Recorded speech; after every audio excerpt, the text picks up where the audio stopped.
Golfum Dag, good day, and welcome to Stormwalkers, Viking and Norse Mythology YouTube channel. I'm your host, Alexander Manderson, and today I'm going to be sharing with you my passion and knowledge for all things Norse mythology and Viking history. So please grab up a flagon of mead, a beer or your beverage of choice, and let's delve into Stormwalkers, Episode 3, Treasures of the Gods. So our tale begins today in Asgard. All is well, the gods are sleeping peacefully throughout the night. Then suddenly the sun sets and there is a thunderous scream. The gods are startled and wake up out of their beds. They hear the scream again. They realise that it's coming from Thor's domain within Asgard, and they quickly head over to Thor's palace. The gods then enter Thor's palace and they hear that the scream is coming from Thor's bedroom. They there find Sif, Thor's wife, her hands on her head, screaming and crying. The gods ask her what's wrong. She cries out, "My hair has been taken!" She is completely bald. Someone has taken and shaved off her golden, beautiful hair. And all of a sudden, like a bolt of lightning, the thunder god Thor bursts through the doors. He has Loki by the throat. He is raging and fire burns in his eyes. And Thor blames Loki for what happened to his wife's hair. Loki, with his head down, as Thor has him in his hands, admits it. He says, "It was funny, I was drunk." Thor, in a rage, threatens to break every bone in Loki's body. Then he begins to break the first bone. Loki screams out in agony as Odin shells out, "Stop!" He tells Loki that he will travel to Svartalheim, the dark realm beneath the earth, where the dwarfs live, to have them make Sif new golden hair. Odin also suggests to Loki that he make them all gifts for the gods, as well for causing all this chaos and commotion.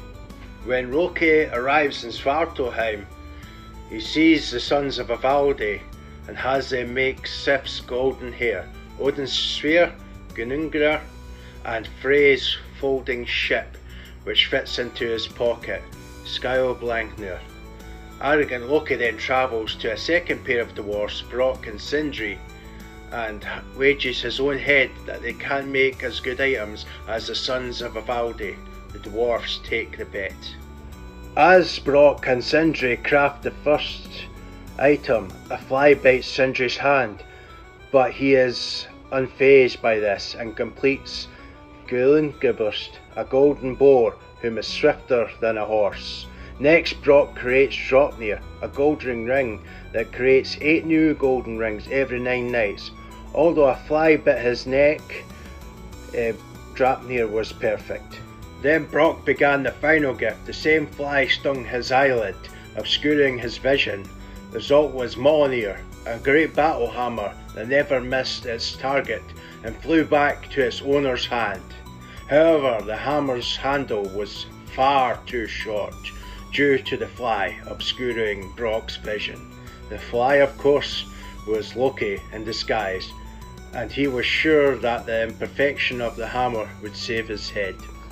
Loki was confident that he had both appeased Thor and earned the gods great gifts.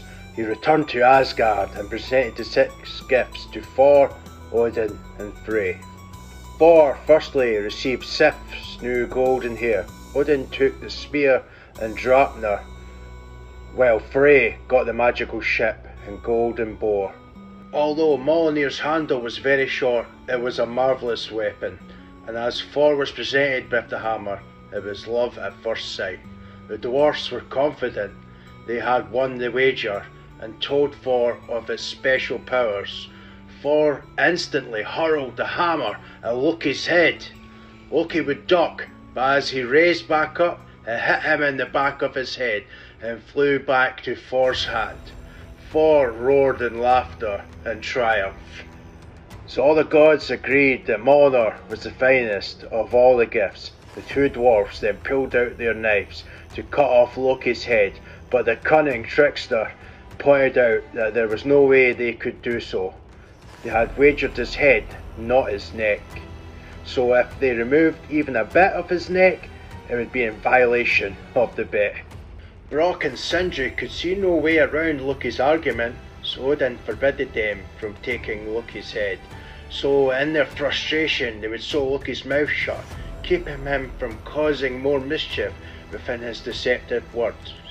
All the gods would laugh at this and revel in the triumph of their treasures. Loki's wager is a classic example of how the trickster often used mischief and wordplay to both frustrate and benefit the gods. I hope you've enjoyed this tale, and if you have, please like and subscribe, and also any constructive criticism or any comments you want to make in the comment section is much appreciated. Like I've said before, this is a Viking channel, so there is no soft touches here. I'm Alexander Manderson.